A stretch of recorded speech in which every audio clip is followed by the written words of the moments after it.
Olá, seja bem-vindo a mais um episódio do Saúde Sem Complicação, podcast da revista Ampla, das Unimedes do Paraná. Hoje, para falar sobre bruxismo, estamos aqui com a cirurgia dentista Kátia Regina Vieira, que também é pesquisadora sobre o tema. Kátia, seja muito bem-vinda. Bom dia, Nathalie. Muito obrigada. Obrigada pelo convite. É um privilégio, uma honra estar aqui com vocês. A honra é nossa. É um tema muito debatido, né? Muito conversado. Eu tenho bruxismo e quando eu falo para os meus amigos, inclusive, tem 10 que levantam a mão, eu também.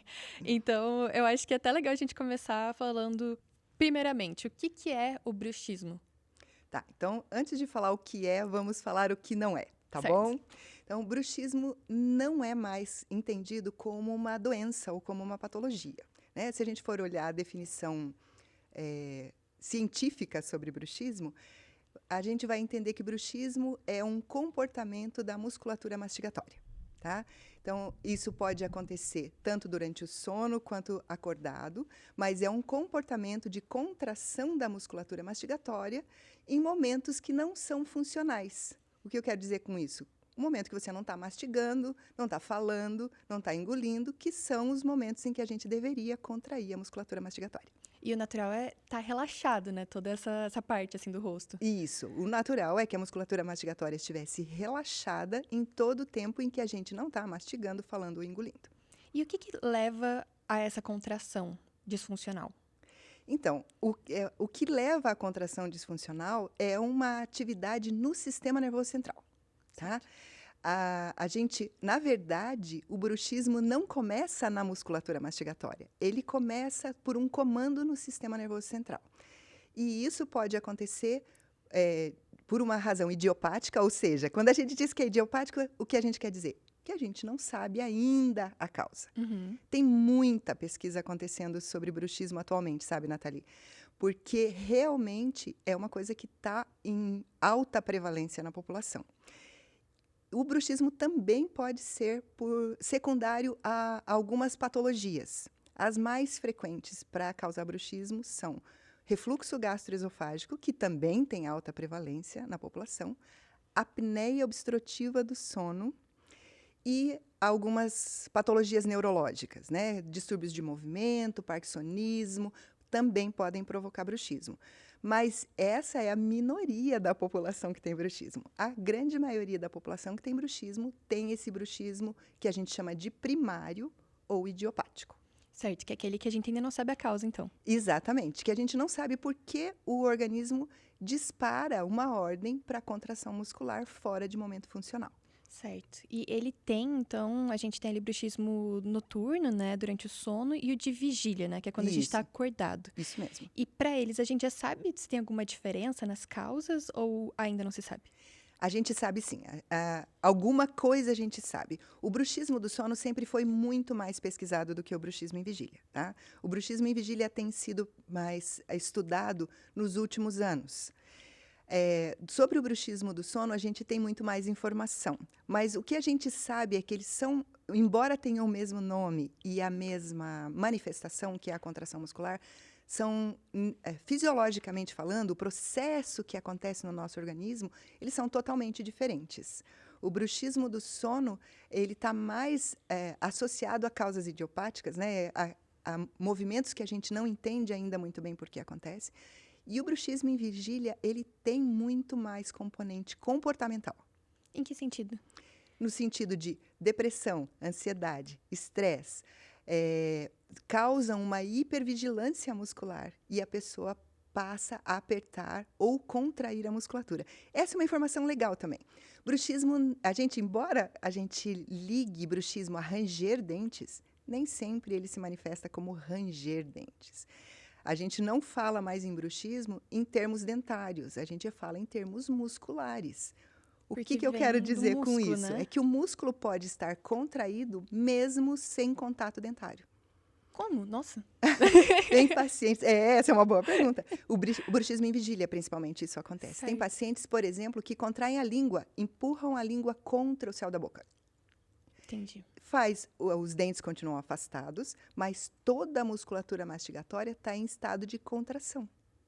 E isso é uma atividade fora da atividade funcional. É considerado bruxismo também. Outra informação legal para os pacientes que são desdentados. Vai aí uma informação. bruxismo não depende de ter dentes. Pacientes desdentados também podem ter bruxismo, porque não tem dente, mas tem músculo. Sim. E o bruxismo é uma atividade muscular, não é uma atividade dentária. Inclusive, se você fica contraindo o músculo assim com tanta frequência, eu imagino que as dores musculares também sejam frequentes. Isso é um dos Sim. sintomas? Sim, é um dos sintomas e é um dos sintomas que a gente mais pergunta quando a gente vai pesquisar bruxismo. Os pacientes que têm bruxismo do sono, eles podem acordar pela manhã com dor na musculatura facial, dor cervical, né? Os músculos cervicais estão muito envolvidos também no movimento mandibular e, muitas vezes, dor de cabeça pela manhã. Inclusive, um dos resultados daquela pesquisa que nós fizemos sobre bruxismo foi um artigo publicado sobre cefaleia pela manhã, ou seja, dor de cabeça pela manhã, em pacientes com bruxismo. E tem uma relação muito grande, foi encontrada uma relação muito grande. Então, se você costuma ter dor de cabeça pela manhã, é bom pesquisar se você não tem bruxismo. Pode ser uma das causas. Pode ser uma das causas. Pode ser uma das causas.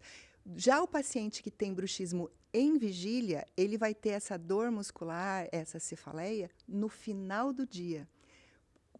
Resultado da atividade excessiva da musculatura no decorrer do dia. Certo.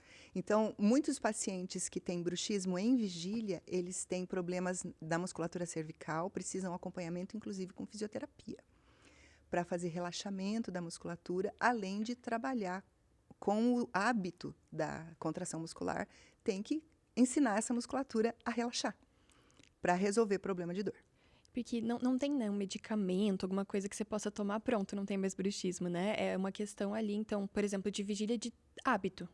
Isso. O de vigília é de comportamento, né? A gente vai ter que modular o comportamento desse paciente.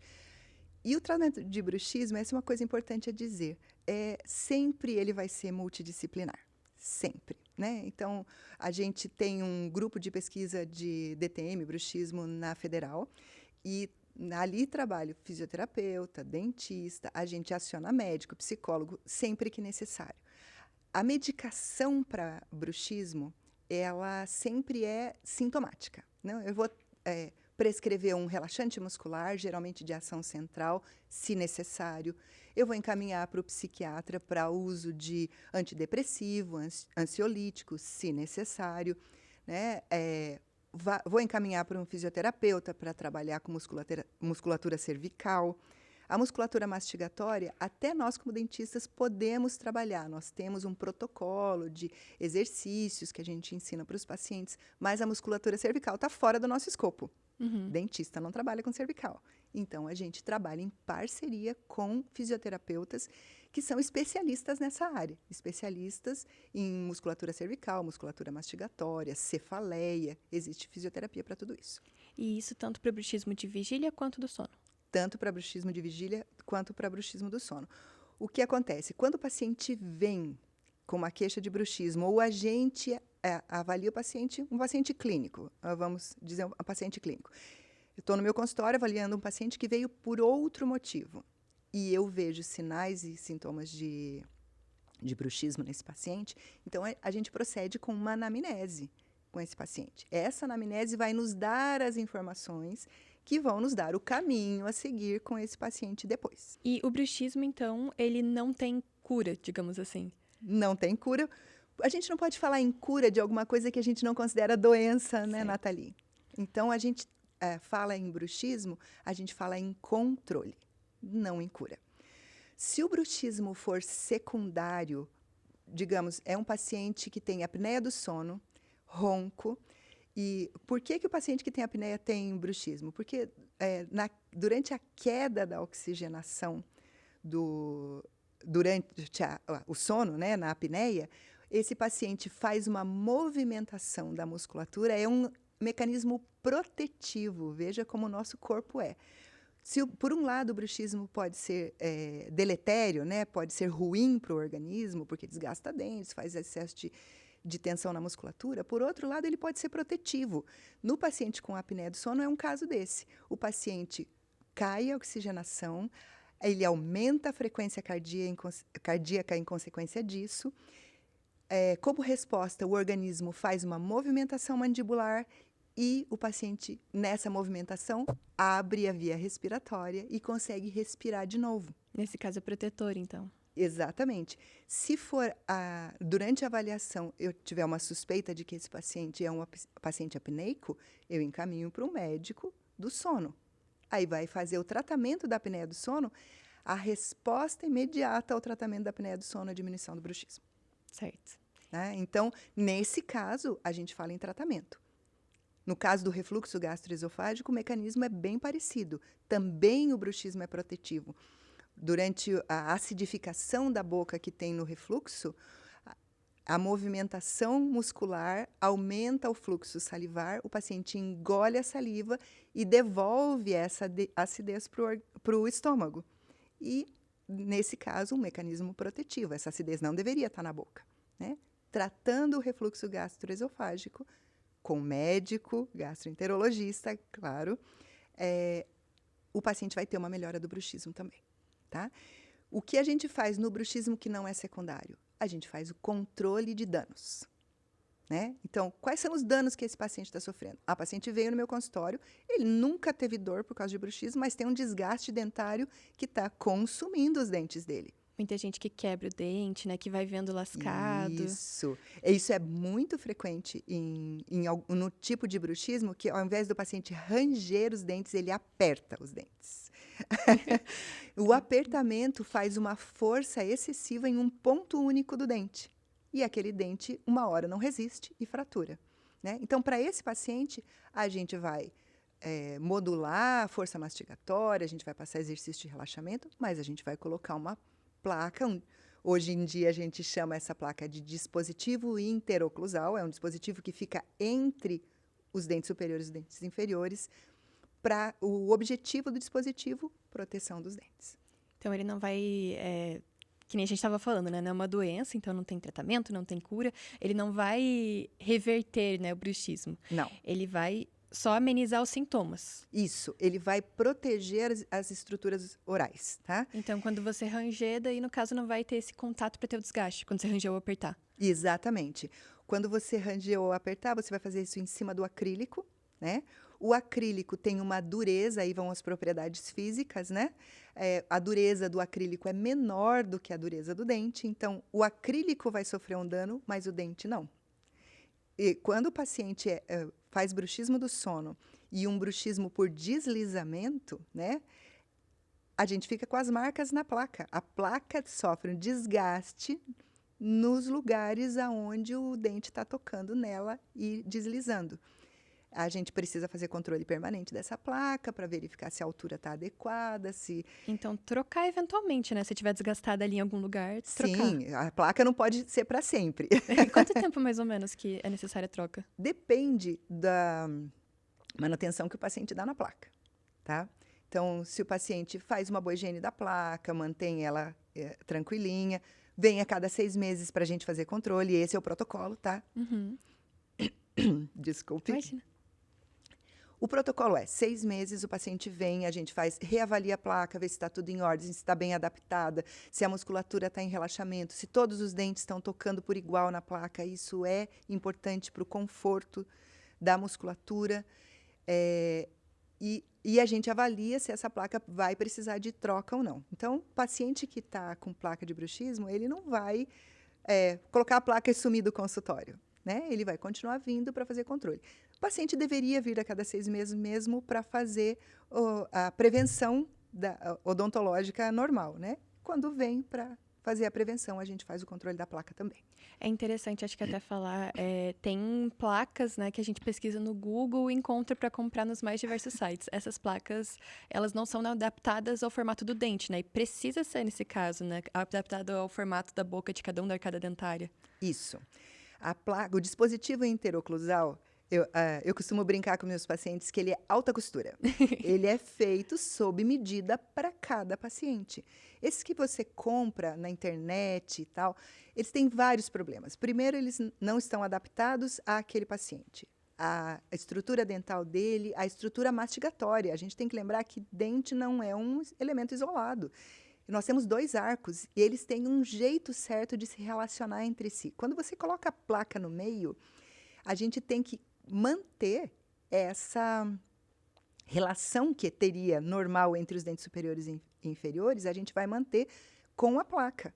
Então, os dentes inferiores têm que se relacionar com a placa, considerando que a placa seja superior, né? Nem sempre é, mas em geral é superior.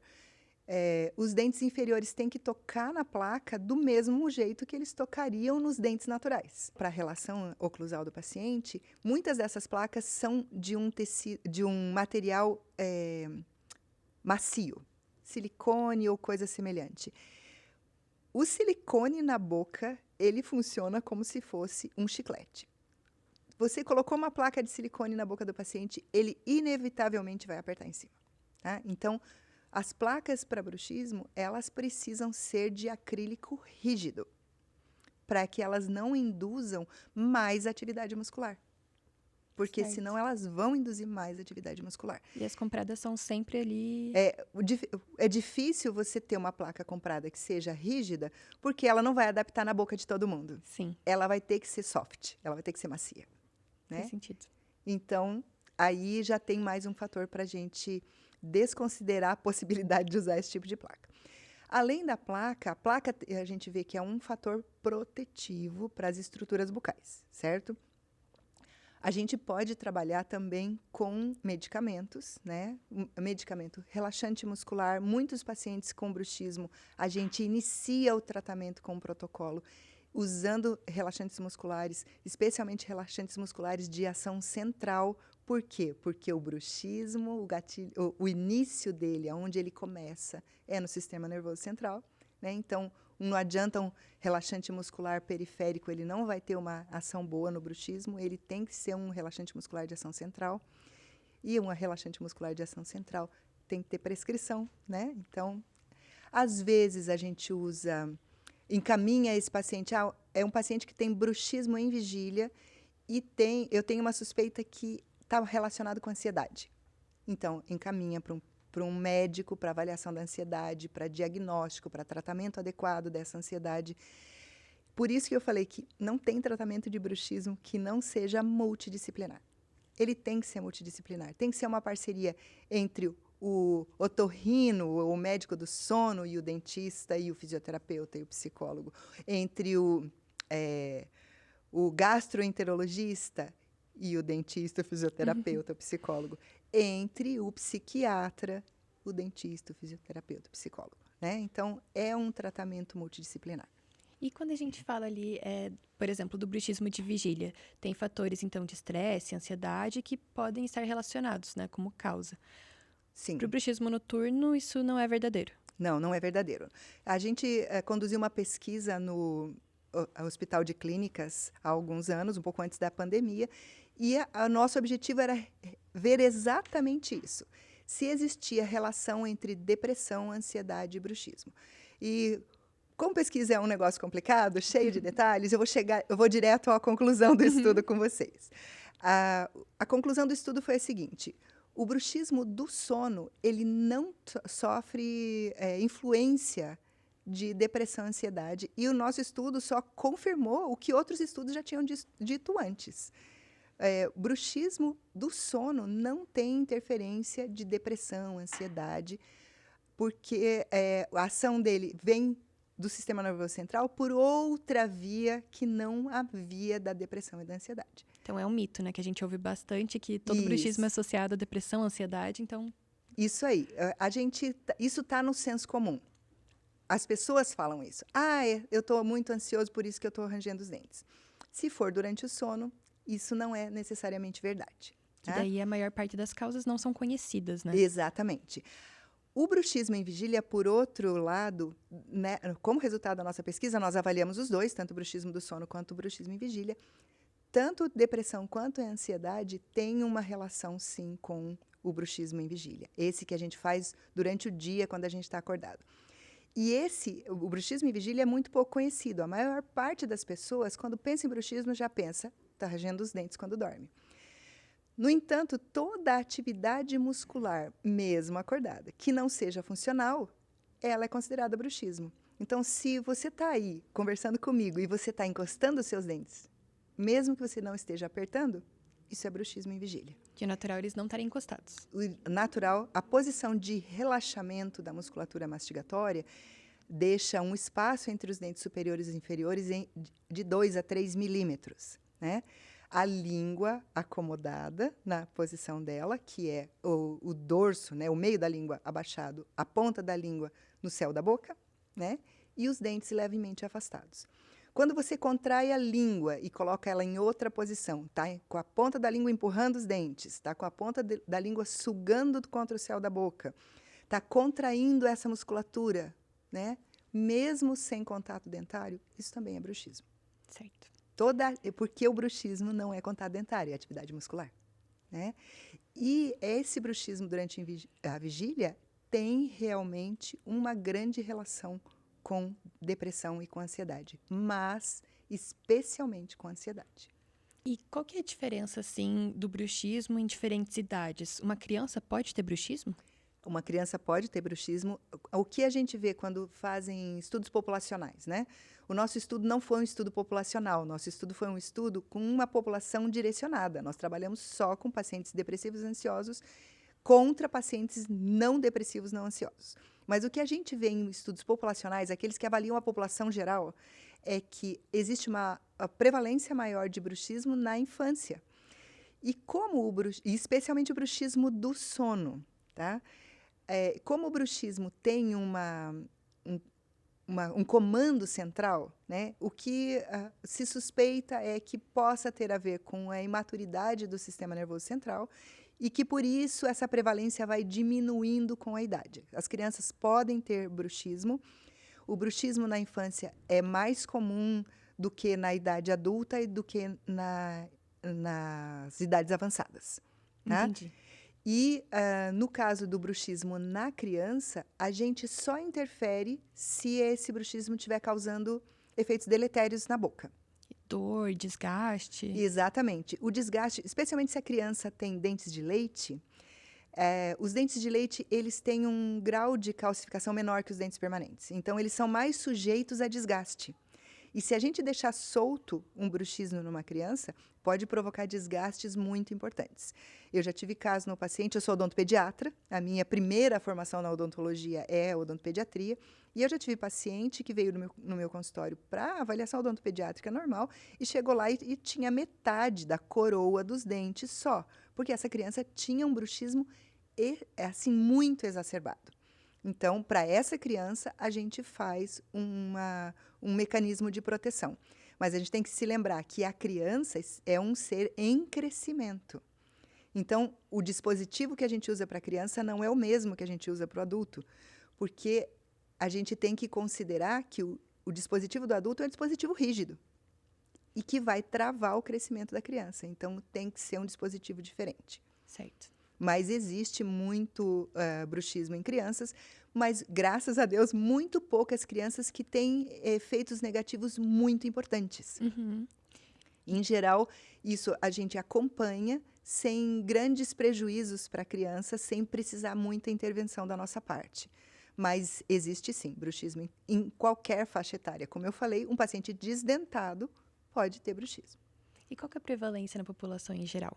Então, do bruxismo genericamente falando, né, sem definir se é bruxismo do sono ou da vigília, na idade adulta, em torno de uns 12%, talvez, mas na infância um pouco mais, e nos idosos chega a cair a 3%. Nossa.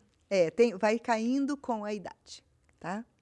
Então, assim, aqui no Brasil, a gente tem poucos dados populacionais muito extensos. Tem um trabalho que foi feito em São Paulo e que dá uma prevalência mais ou menos por aí. E existe algum fator genético associado ao bruxismo?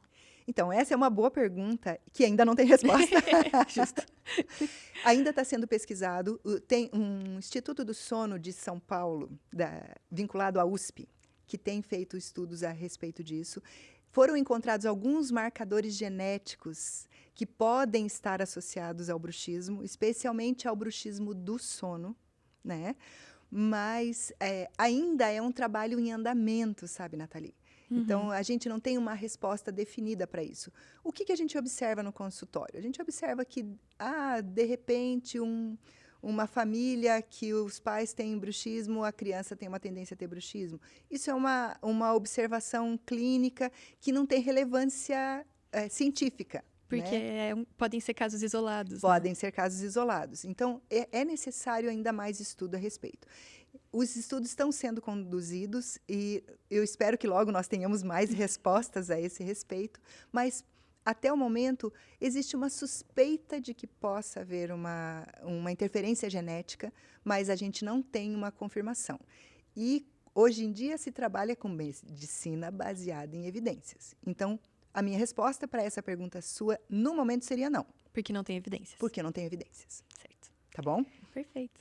E então, se a gente for até fazer um consolidado, assim, do que tem evidências hoje, é que a gente tem, né, bruxismo do sono e de vigília. O do sono, as causas são, em sua maioria, desconhecidas. Isto. E o de vigília, estresse e ansiedade estão relacionados também. E Isto. hábitos comportamentais. Exatamente. E as doenças de base. A gente tem que lembrar que o bruxismo... A gente tem duas classificações diferentes para bruxismo, né? Uma classificação que é relacionada ao ritmo circadiano, então é o bruxismo do sono e o bruxismo em vigília. E uma classificação que é relacionada ao fato dele ser primário ou secundário. Né? Então, o bruxismo secundário, a gente tem uma série de informações com evidência científica já sobre ele. Né? Então, eu já sei que, de fato, a apneia do sono é um fator predisponente para bruxismo. Eu já sei que o refluxo gastroesofágico é um fator predisponente para bruxismo. Eu já sei que ansiedade, ainda mais do que depressão, é um fator predisponente para bruxismo em vigília. Né? Não para o bruxismo do sono. Para isso, eu já tenho evidência científica consolidada. Né, para essas informações relacionadas a bruxismo primário ou secundário. Né, e para outras informações, existem muitos estudos sendo conduzidos. Bruxismo hoje, dentro da odontologia, eu falo sem medo de errar, é uma das áreas que está sendo mais estudada. E até porque é uma coisa que está em alta prevalência. E depois da pandemia, muito mais ainda. Eu até ia perguntar disso. A pandemia, então, teve um impacto... Imagino também que na ansiedade, na depressão, isso pode estar associado? Muito, pode estar muito associado. Existem estudos, se você for fazer uma pesquisa, né, uma busca rápida em qualquer plataforma de pesquisa científica, e colocar lá, pandemia, ansiedade e depressão, você vai achar inúmeros artigos populacionais em populações diferentes e todos com o mesmo tipo de resultado. O isolamento social, associado a toda a tensão que a situação nos criou, aumentou os níveis de depressão e ansiedade muito. Se eu tenho um bruxismo que é associado à ansiedade, quando a prevalência da ansiedade sobe, a prevalência do bruxismo sobe junto. Né? Então, tem associação? Com certeza. A gente viu isso, inclusive, no consultório. Pacientes chegando com queixas que eles não tinham antes, pacientes que já eram nossos pacientes, que a gente já convivia com eles, que a gente já conhecia esses pacientes, vindo com queixas que eles não tinham antes, relacionadas a bruxismo e a DTM. A DTM também entra nesse pacote. Embora o bruxismo não seja uma disfunção temporomandibular, os dois subiram com a pandemia. Tá? Tanto a casuística de DTM quanto a casuística de bruxismo. E uma das formas de controle que se tem ouvido falar é o uso de botox para controlar bruxismo. Tem evidência científica para isso? Na verdade, não tem. O que a gente tem de evidência é que o botox não tem indicação para bruxismo. Tá? Então, não vou dizer para você que não tem evidência científica. O que não tem é a evidência científica que suporte o uso do botox. Tá? O que a gente tem até o momento? Vamos voltar no que nós já conversamos. Né? O bruxismo ele tem um início no sistema nervoso central. Né? O botox, ele age, o termo técnico para isso é perifericamente. Ele age no músculo, ele não age no sistema nervoso central. Então, ele vai inibir a contração muscular? Vai. Mas ele não vai tratar o bruxismo, certo? Entendi. Por quê? Porque o bruxismo tem início no sistema nervoso central, ele não tem início no músculo. Então, você aplica o Botox, você inativa o músculo para de contrair, mas você não tratou o bruxismo. Quando passar o efeito do Botox, o bruxismo vai voltar. E, além disso, teve uma revisão sistemática que foi conduzida, se eu não me engano, eu não tenho bem certeza da data, mas se eu não me engano, ela terminou logo antes da pandemia. Que pegou todos os trabalhos. O que é uma revisão sistemática? Pega todos os trabalhos que tem a respeito de um determinado assunto, avalia a qualidade desses trabalhos, soma os resultados. Então, se eu tinha 10 trabalhos com 100 pacientes, eu considero que eu tenho um único trabalho de 1000 pacientes. E a resposta que essa revisão sistemática me dá, ela é muito mais confiável. Tanto que a revisão sistemática hoje é considerada o maior nível de evidência científica. E houve uma revisão sistemática avaliando o uso de Botox para bruxismo e para DTM. E o resultado dessa revisão sistemática foi: não existe evidência que suporte o uso de Botox para DTM, para bruxismo. Além disso, a gente ainda tem um efeito negativo do uso do Botox. O uso repetitivo do Botox diminui a eficiência da contração muscular da musculatura mastigatória. Então, com o passar do tempo, porque quem usa Botox para estética sabe disso, você não faz Botox uma vez só. É preciso reaplicar, né? E a reaplicação repetitiva vai fazendo com que a musculatura mastigatória perca eficiência de contração. Então pode ficar mais difícil até de mastigar alimentos, assim? E exatamente, pode. Pode ficar difícil o controle da contração muscular e diminui a eficiência mastigatória. Então, esse efeito negativo a gente não deseja, né? A gente não deseja. Então, a gente não usa Botox como um recurso terapêutico para bruxismo, tá? A gente tem que se lembrar que a musculatura mastigatória tem funções vitais à nossa existência, né? A nossa musculatura mastigatória, ela não só é vital nos alimentarmos, ela é um mecanismo social, né? Sim. A nossa fala, o sorriso, a expressão facial é um mecanismo social e a gente não quer comprometer isso. E, no caso, esse efeito que tem ali de dar um certo relaxamento, um certo controle, também pode ser obtido, por exemplo, com a placa. E a placa, ela cria artificialmente esse espaço que seria natural entre os dentes, né? Cria artificialmente, tanto que a gente faz a altura da placa mais ou menos da altura desse espaço funcional livre que a gente deveria ter entre o arco superior e o inferior. Que é o que você tem se você não está apertando. Exatamente. Isso. Esse espaço funcional livre é o espaço que a gente tem entre os dentes superiores e os dentes inferiores quando eu não estou contraindo a musculatura, quando eu não estou tocando os dentes. 2 a 3 milímetros, é por aí que a gente faz a altura da placa. A placa cria artificialmente esse espaço entre os dentes e essa postura muscular, né? E também a postura articular, que a gente tem que lembrar que quando a gente contrai a musculatura, a gente também cria uma sobrecarga sobre a articulação temporomandibular. E se você está todo o tempo contraindo a musculatura, você está todo o tempo criando uma sobrecarga tanto na musculatura quanto na articulação. Eu costumo falar para os meus pacientes assim, mas por que não pode ficar encostando os dentes? Porque muitos pacientes falam para mim, quando eu pergunto sobre bruxismo e vigília, mas eu achei que a posição de descanso era com os dentes encostados. Você não precisa nem apertar para isso ser bruxismo. Se você está só encostando os dentes, já está criando uma postura de contração muscular que não deveria estar. É como se você ficasse o dia inteiro, pega um pezinho de meio quilo, é pesado? Não é, é super leve, né? Mas se você pegar um pezinho de meio quilo e ficar o dia inteiro aqui, ó, segurando ele nesta posição, o que vai acontecer no fim do dia? Você vai ter uma fadiga na musculatura do braço.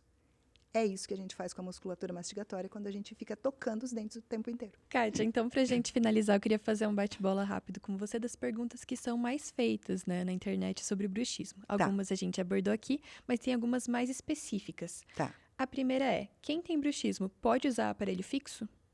Quem tem bruxismo pode usar aparelho fixo.